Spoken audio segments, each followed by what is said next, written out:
Ya, Mas Anies, ini di tengah-tengah kita sudah hadir lebih dari 1.500 pengunjung dari dalam UGM, luar UGM, dalam Jogja, luar Jogja. Boleh disapa-sapa dulu Mas Anies, dadah-dadah.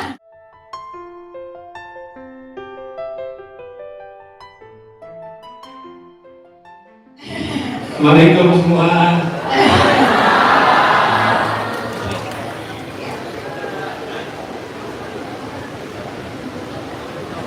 Apa nih? Peserta dapat snack ya? Berarti ini ketidakadilan ya? Semangat banget kok di dalam snack. Dari tadi tanya, semangat sekali, luar biasa. Ya, Mas Anies, ini di tengah-tengah kita sudah hadir lebih dari 1.500 pengunjung dari dalam UGM, luar UGM, dalam Jogja, luar Jogja. Boleh disapa-sapa dulu Mas Anies, dadah-dadah. Dan tapi mana nih? Nah, Ya. Ini konsepnya 360 Mas Anies. lalu juga, Semangat sekali semuanya. iya ini turunin aja dah, ngiklan. Siap-siap. Mas Anies, mungkin sebelum kita berdialog ya, berdiskusi dan tentunya berinteraksi dengan teman-teman semua di sini, mungkin kita persilahkan Mas Anies untuk menyampaikan 1-2 kata-kata untuk memantik diskusi hari ini. Silakan. Ya, makasih. Gila. Assalamualaikum warahmatullahi wabarakatuh. Selamat siang, salam sejahtera untuk semuanya. Alhamdulillah saya senang sekali bisa kembali ke Jogja. Ya, Jogja itu memang ngangeni bagi yang sudah meninggalkan. Kalau yang masih kuliah di sini silahkan menjalani kuliah sampai tuntas. Kami bersyukur, saya senang sekali pulang ke sini, apalagi ketika saya tahu bahwa acaranya di Wisma Keagama. Karena Wisma Keagama ini adalah tempat di mana menengok masa lalu, banyak kita bikin kegiatan di sini. Ya seminar, ya diskusi, ya tukar pikiran. Bahkan yang terakhir adalah ini tempat saya melangsungkan resepsi pernikahan.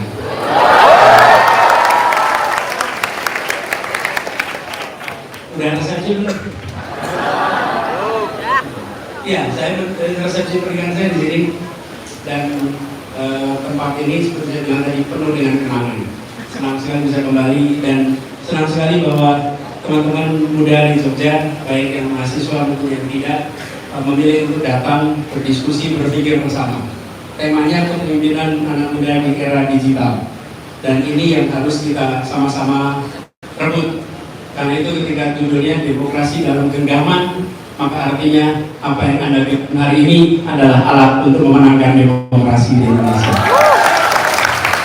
Ini kan genggaman kan? Iya, demokrasi harus dalam genggaman dan genggaman anak-anak muda. Jadi ketika anak muda memimpin perubahan, maka anak muda menggunakannya dengan teknik yang berbeda dengan era-era sebelumnya. Jadi tukar pikiran di sini adalah satu yang saya sangat syukuri, alhamdulillah. Dan saya bersyukur karena kembalinya ke Jogja juga di saat Indonesia hari ini sedang di dalam situasi yang demokrasi kita mengalami penurunan yang serius. Karena tepuk tangan ini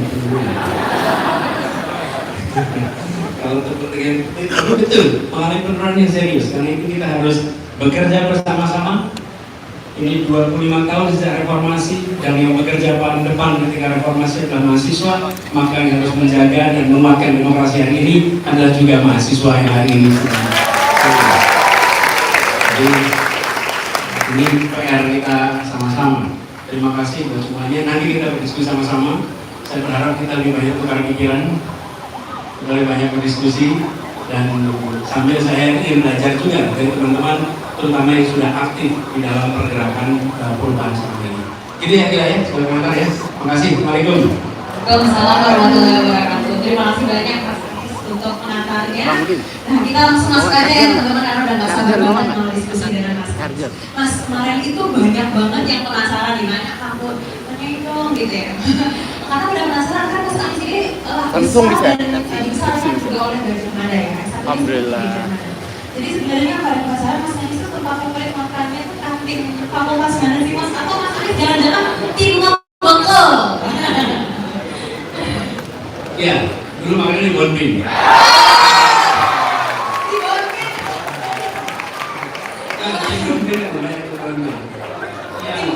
Karena saya di fakultas ekonomi.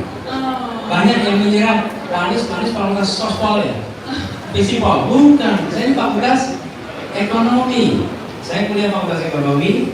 Nah, di samping fakultas ekonomi itu ada sastra, sebelah selatannya, sebelah timurnya filsafat, sebelah utara fisip. Tapi buat saya yang paling penting Tenggara, fakultas psikologi. Di situ kita menerapkan harapan untuk masa depan. Jadi di Bonbin itu, Bonbin kan terkadang fakultas ekonomi kan. Nah, disitulah saya ketemu dengan pacar yang jadi istri. Fakultas ekonomi, saya fakultas psikologi. Jadi saya fakultas psikologi, istri saya saya fakultas ekonomi, istri saya fakultas ekonomi. Jadi kalau ditanya waktunya mana, Bonbin. Oke, terjawab ya netizen. Satu itu, tapi beberapa sebetulnya. Berapa coba ya? Ya, Lagi mas. ketika udah kuliah Bonbin. Bonbin. Tapi saya di sini itu bukan karena kuliah saja. Rumah saya memang di sini. Rumah saya di Karangkuni. Jadi SD saya di skip gitu. Fakultas Pertanian ke Sidoarjo. Ya, sebelah baratnya kira-kira 100 meter itu ada SD, itu SD saya. Jadi masa kecil saya di sini. Nah, kalau makanan ketika saya sekolah, saya mampirnya udah buah di Selokan Mataram. Favorit saya juga mas. Jadi saya sering mampir di situ beli gudeg untuk dibawa ke sekolah untuk makan ketika sekolah. Jadi ngebekel, tapi ngebekelnya gudeg itu. Tadi sempat mampir ke SGPC, tapi ternyata SGPC udah nggak terlalu populer ya di generasi teman-teman sekarang. Kurang ya? SGPC di Selokan Mataram. Tahu nggak? Kamu nggak tahu berapa mahal ya? Masa sih? Dulu itu waktu saya lagi kuliah nih, SGPC tempatnya di samping gedung besar. Satu ketika, zaman kami kuliah, ada seorang alumni yang bayarnya 5 juta rupiah. Rupanya ketika dulu kuliah, dia sering nggak bayar. Jadi dia makan tapi nggak ngaku. Makan 2 ngaku 1, makan ketiga ngaku 2. Nah, terus dia merasa punya hutang, dan ketika sudah jadi seseorang, dia kembali ke kampus, bayar makan SGPC-nya 5 juta rupiah. Waktu itu 5 juta itu banyak sekali, karena dolarnya cuma 2.500. Jadi bayangkan 5 juta itu berapa dolar jadi kira-kira? Halo? Ayo, fakultas ini. Berapa? 2.000. Nah, 2.000 dolar kalau sekarang berapa? 30 juta. 30 juta, 15.000 sekarang. Jadi kebayang kan, dia kasih uangnya agak banyak di masa itu. Jadi itulah tempat-tempat kita sering makan masa itu. Dan sama di sini ada nasi kucing di depan panti rapid itu. Atau masih ada apa enggak? Nah, Mas Anies, masih ngomongnya menjadi mahasiswa UGM. Kilas balik lagi, kita flashback gitu. Berapa sekian dekade yang lalu. Mas Anies itu dulu kan sebagai ketua Senat ya Mas ya. Boleh nggak share ke kita juga, sebenarnya dulu masih sejalan nih dengan topik kita, sebagai pemimpin muda zaman Mas Anies itu sebagai ketua Senat itu seperti apa sih Mas? Sebenarnya sama aja, seperti yang sekarang kalau kita lihat ya, teman-teman aktivis BEM dan tadi Gibran sudah bicara ya, panjang lebar gerakan mahasiswa masa itu, kita berhadapan dengan kekuasaan yang jelas-jelas tidak memberikan kesempatan untuk mengkritik. Karena itu seringkali gerakan mahasiswa menggalang kekuatan dengan berbagai tema, sesekali tema domestik, sesekali tema internasional. Tema internasional itu biasanya dibolehkan, tema domestik biasanya dilarang. Nah, banyak sekali tema internasional itu tanpa kita sadari menjadi latihan menggerakkan massa. Karena kalau mengumpulkan begitu banyak untuk tema domestik, belum tentu semua orang berani. Tapi ketika tema internasional, banyak yang ada. Nah, Pada masa itu kita berhadapan dengan ya kekuatan yang pada waktu itu masih mayoritas kayak angkatan bersenjata, bukan polisi, tapi angkatan bersenjata. Jadi kalau demo di sini biasanya menjaga adalah dari TNI, bukan dari polisi. Nah, kami di sini mencoba untuk bagaimana membuat gerakan mahasiswa itu juga populer di kalangan mahasiswa. Karena banyak pada waktu itu yang juga merasa skeptis, buat apa terlibat. Nah, kita mencoba dengan ada misalnya penelitian tata niaga cengkeh. Pada waktu itu cengkeh dikuasai oleh BPPC. BPPC waktu itu dikuasai oleh sekelompok orang yang dekat dengan kekuasaan. Nah, kita membuat penelitian. Dari penelitian itu melibatkan banyak sekali mahasiswa-mahasiswa yang tidak biasanya aktivis. Tapi karena mereka itu dalam penelitian tata niaga cengkeh, pelan-pelan mereka menjadi mahasiswa yang aktivis, yang peduli untuk membela dan melawan ketimpangan atau hal-hal yang melenceng. Jadi itu adalah salah satu contoh gerakan yang dilakukan di era 90-an. Tapi satu hal yang pasti yang menarik, bahwa di masa itu teman-teman yang aktif di gerakan mahasiswa, terutama di Gajah Mada, itu menjadi inspirasi bagi mahasiswa di tempat-tempat lain. Di kampus ini banyak sekali generasi pertama yang baru kuliah, dan banyak sekali pejuang-pejuang mahasiswa yang berangkat dengan semangat yang luar biasa, karena mereka adalah generasi pertama yang ingin Indonesia lebih baik. Nah, dari Gajah Mada ini sering menular ke kampus-kampus lain di berbagai tempat, baik yang di Jogja maupun yang di luar. Jadi Mas Anies tadi sharingnya ketika menjadi ketua senat itu gerakan-gerakan apa gitu ya yang dilakukan sehingga menggerakkan perubahan. Nah, setelah itu kan transisi di Mas Anies lulus dari UGM, kemudian lanjut kuliah, dan kemudian terakhir juga menjabat sebagai Gubernur DKI Jakarta. Nah, sebagai seorang pemimpin mungkin levelnya DKI Jakarta gitu ya Mas ya, mungkin kita juga penasaran mau di-share kira-kira ada nggak sih pengalaman-pengalaman lapangan yang berkesan banget nih gitu ketika Mas Anies tuh terinspirasi banget melihat gerakan anak muda, mungkin dengan boostnya digitalisasi juga. Nah, ini ketika saya bertugas memimpin di Jakarta, kami banyak melibatkan teman-teman muda. Anak-anak muda itu keunikannya apa sih? Apa yang membuat anak muda itu unik? Kreatif, ada yang bilang kreatif. Kreatif. Inovatif. Inovatif, apa lagi? Muda. Responsif, ya. Kadang-kadang WA kurang responsif. Muda. Kurang responsif. Apa? Tapi ada satu hal yang membuat anak muda itu why it matters. Kenapa anak muda itu menjadi menarik dibandingkan yang tidak muda? Berani, ambil risiko. Ya. Anak muda itu nomor satu, ya, memiliki newness, kebaruan. Baru. Anak muda itu banyak kebaruan. Hal yang orang tua lihat bertahun-tahun di mata anak muda itu beda. Saya beri contoh di Jakarta nih. Di Jakarta itu ada zebra cross. Zebra cross itu sudah ada di situ puluhan tahun. Terus anak-anak muda lihat ini menarik nih, berubah jadi catwalk. Bener ya? Ya kan? Kita udah lihat bertahun-tahun nih ada zebra cross, nggak pernah tuh berubah jadi catwalk. Bener nggak? Nah, anak muda itu selalu punya kebaruan. Ketika orang tidak punya lagi kebaruan, dia sudah tua. Jadi, walaupun Anda kuliah, tapi kalau Anda tidak bawa kebaruan, sesungguhnya Anda sudah tua. Iya, karena anak muda itu bawa kebaruan, dan itu yang membuat anak muda itu unik. Yang kedua, dia berani. Berani itu karena apa? Benar, ya benar. Karena apa lagi?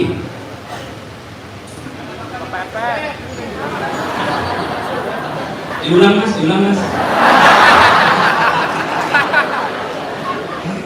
Kenapa tadi?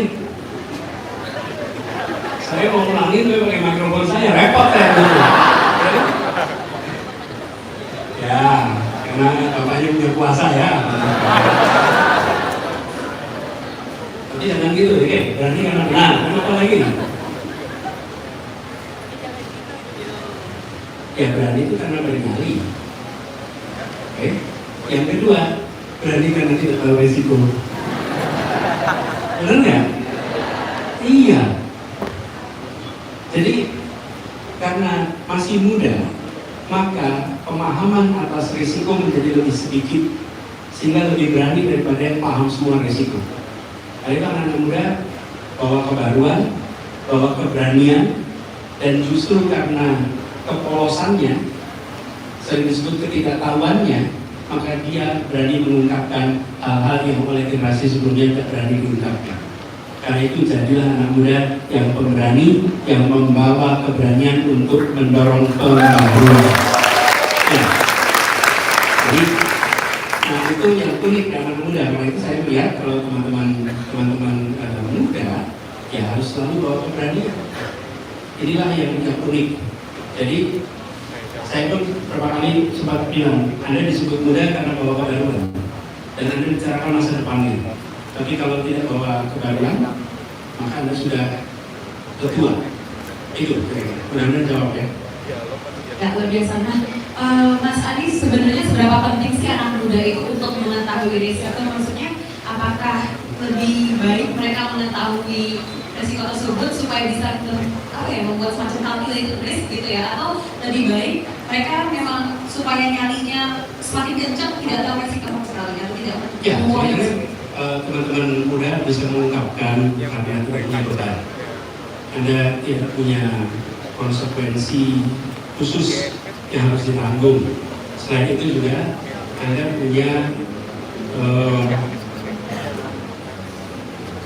ruang yang kosong untuk diisi bebas. Bukan pemegang senjata, bukan pemegang kuasa ekonomi, bukan pemegang kuasa intelektual. Jadi ada kebebasan untuk bergerak. Jadi karena itulah kenapa anak muda menjadi kunci. Lalu ada yang menarik nih, anak muda ini gelisah kalau melihat situasi kanan kirinya tidak nyaman. Dan di era digital ini, saya melihat aktivisme anak muda ini luar biasa. Coba kalau lihat era digital, saya ada catatan bagaimana konten-konten di sosial media itu berisi aktivisme dari kawan-kawan muda. Dan saya perhatikan bahwa ungkapan yang dilontarkan walaupun singkat, tapi pelan-pelan membawa mereka ke dalam aktivisme di dunia nyata. Di awalnya mungkin hanya menulis tweet, hanya memposting di Instagram, di X ya sekarang.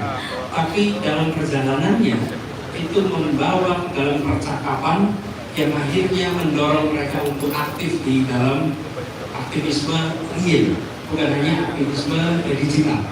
Jadi sekarang ini ada metode yang lebih baru untuk anak-anak muda. Dan itu kenapa saya percaya bahwa kepemimpinan anak muda di era ini akan berbeda dengan kepemimpinan anak muda di era sebelumnya. Sama satu lagi, daya organisasinya itu dahsyat anak muda sekarang. Ketersambungannya luar biasa. Saya ambil contoh saja peristiwa MK kemarin. MK kemarin itu memang keputusannya unik. Saya sebagai salah satu yang mengikuti merasakan. Jadi bagaimana MK memutuskan hari Selasa, hari Rabunya Badan Legislatif mau menganulir ya, lalu hari Kamisnya terjadi demo yang besar. Ada persiapan berapa lama demo ini? Berapa lama? 24 jam. 24 jam. Yang datang dari mana-mana. Jumlahnya banyak sekali. Itu kenapa terjadi? Punya kepedulian. Ada aktivisme yang menggunakan istilah saya tadi, demokrasi dalam genggaman tangannya. Kemudian ada kemauan untuk bertindak, bukan hanya kemauan untuk menekan tombol-tombol di sini. Dan itu semua bergerak. Nah, Saya rasa ini menggambarkan ke depan dari peristiwa itu, bahwa anak-anak muda mampu mengorganisir diri dalam waktu yang cepat dan tak perlu saling berkenalan, tapi mereka memiliki kesamaan ide, gagasan, dan kepedulian, dan mereka memiliki daya dobrak yang luar biasa yang kemarin kita rasakan sama-sama menyelamatkan konstitusi kita. Itu ada teman-teman di humanis. Di sini ada nggak humanis? Humanis itu mereka fundraising dalam waktu 1 jam. Dalam jam 7 malam sampai jam 8 malam dan terkumpul kalau tidak salah sekitar 80-an juta rupiah. Dan itu sesuatu yang luar biasa. Gitu ya. Nah, di sisi lain nih Mas, banyak sebenarnya juga anak muda yang ingin berpartisipasi gitu, bikin kritis di media sosial, tapi kadang terjerumus jadinya ikut olahraga jempol tidak etis gitu ya, terjerumus ke hate speech, bullying, hate comment. Nah, kira-kira gimana sih Mas supaya kita tetap, mungkin pesan-pesan dari Mas Aris lah gitu, gimana supaya kita tuh tetap sifat kritis tapi menunjuk tinggi juga ya kita dan integritas? Gampang aja, udah ada contohnya.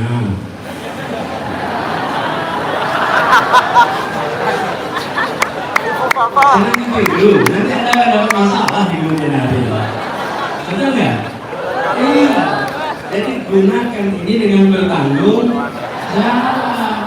Kalau hari ini Anda mengatakan apa saja di sini, apalagi lupa password, Anda akan menghadapi masalah yang luar biasa nanti. Benar nggak? Tapi kalau yang Anda tulis di sini adalah gagasan, yang Anda tulis di sini adalah pikiran ke depan, kepedulian, sampai kapanpun Anda tidak pernah takut untuk direview apa yang semua Anda tuliskan. Nah, jangan sampai Anda tulis hari ini, nanti anak cucu malu iris-iris terus, ya? Gitu sih. Agak luar biasa.